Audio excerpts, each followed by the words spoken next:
Bullies rip a new girl's dress, making a big mistake, but she's an unstoppable fighter. Marley Davidson stood at the entrance of Jefferson High, clutching her worn backpack straps as students passed by her, ignoring her completely. At 16, she was small for her age, barely 5 feet tall, with dull brown hair that hung limply around her pale face. Her clothes were simple, thrifted finds, carefully mended by her grandmother. Her thick-rimmed glasses constantly slid down her nose. She had transferred here from 3 states away, after her grandmother's job move, leaving behind the only life she'd ever known. The hallways of Jefferson High buzzed with typical Monday morning chaos, lockers slamming, sneakers squeaking on polished floors, and chatter about weekend parties. Marley navigated through the crowd, doing her best to remain invisible. She kept her head down and quickened her pace, having learned that drawing attention usually led to trouble for someone like her. "Watch where you're going, freak," a deep voice growled. Tyler Morrison, the school's star quarterback, stood towering over her at 6 feet tall, full of arrogance. His perfectly styled dirty blonde hair and Letterman jacket displayed all his athletic achievements. Behind him stood his usual entourage, Ashley Hendress, a platinum blonde cheerleader with a permanent sneer, and Brittany Walsh, the rich girl whose family bought her popularity since elementary school. Marley quickly scrambled to collect her scattered books, mumbling an apology. Though it was Tyler who had knocked into her, she'd learned this routine well. Keep quiet, clean up, and move on. But just as she reached for her chemistry book, Tyler's expensive sneaker came down hard on her fingers. "I said, watch it," he repeated, pressing down just enough to make her wince. Ashley giggled behind him, her laughter sharp and cruel. "Maybe she needs glasses," Brittany added, though Marley was already wearing them.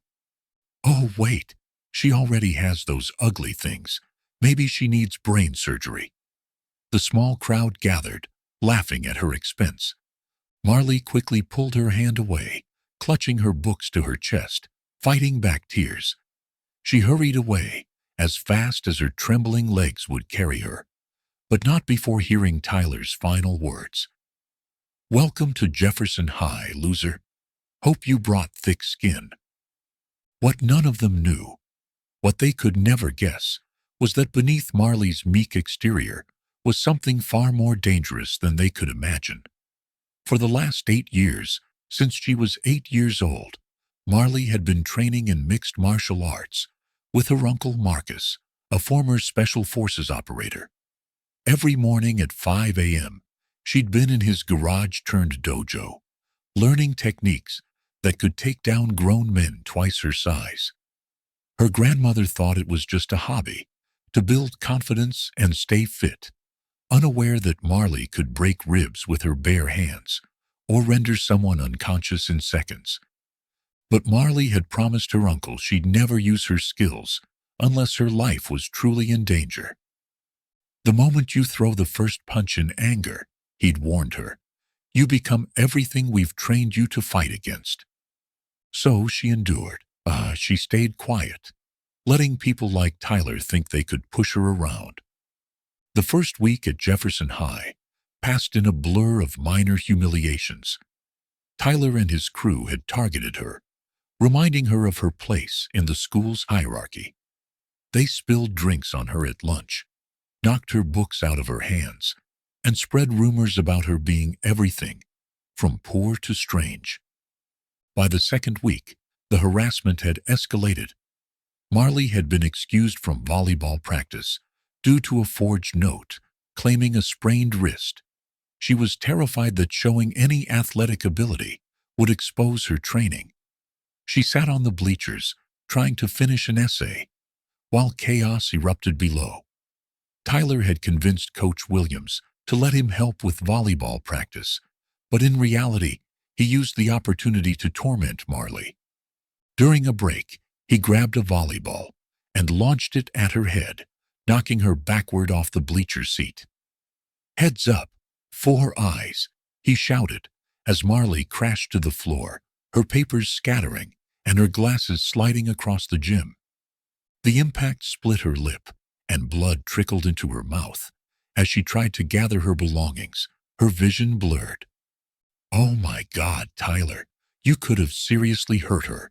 Ashley laughed, though her tone seemed to enjoy the prospect more than show concern.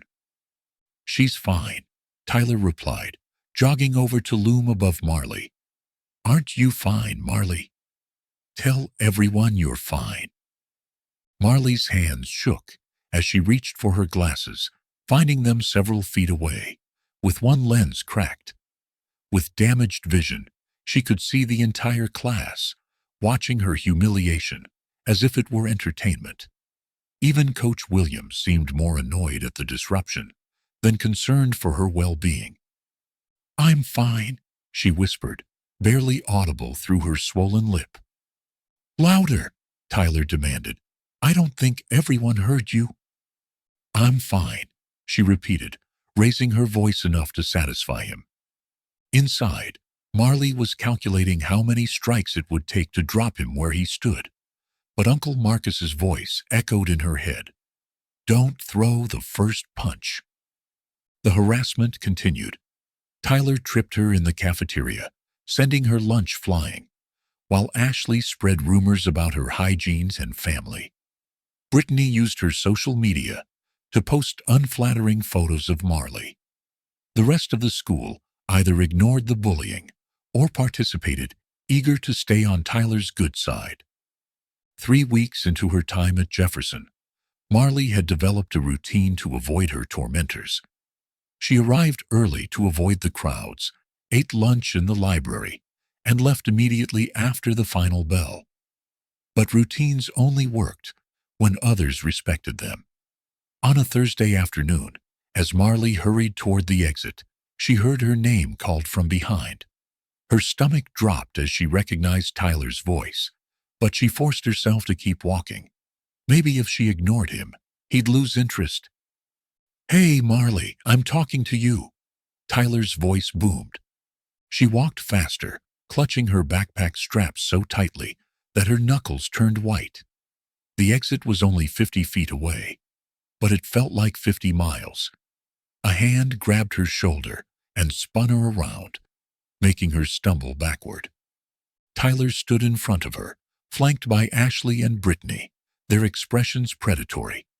They'd trapped her in an empty hallway, far from any teachers or witnesses. "That's rude," Tyler said, his voice dripping with false sweetness. "When someone calls your name, you're supposed to answer. Didn't your trashy family teach you manners?" Marley clenched her jaw at the insult to her grandmother, but kept her composure. "I'm sorry, I didn't hear you. I was just trying to get home." "Oh, you were trying to get home?" Ashley mocked. "Poor little Marley wants to run home to her pathetic life. What's waiting for you there? More hand-me-downs? Government cheese?"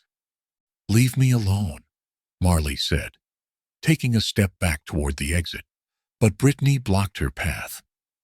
"We're just trying to be friendly," Brittany said sweetly. "You've been here for weeks, and we barely know anything about you. What's your deal? Are you actually poor, or do you dress like a homeless person for fun?" Tyler laughed and moved closer, forcing Marley to press her back against the cold metal lockers. "I bet she's one of those welfare kids. Look at her clothes.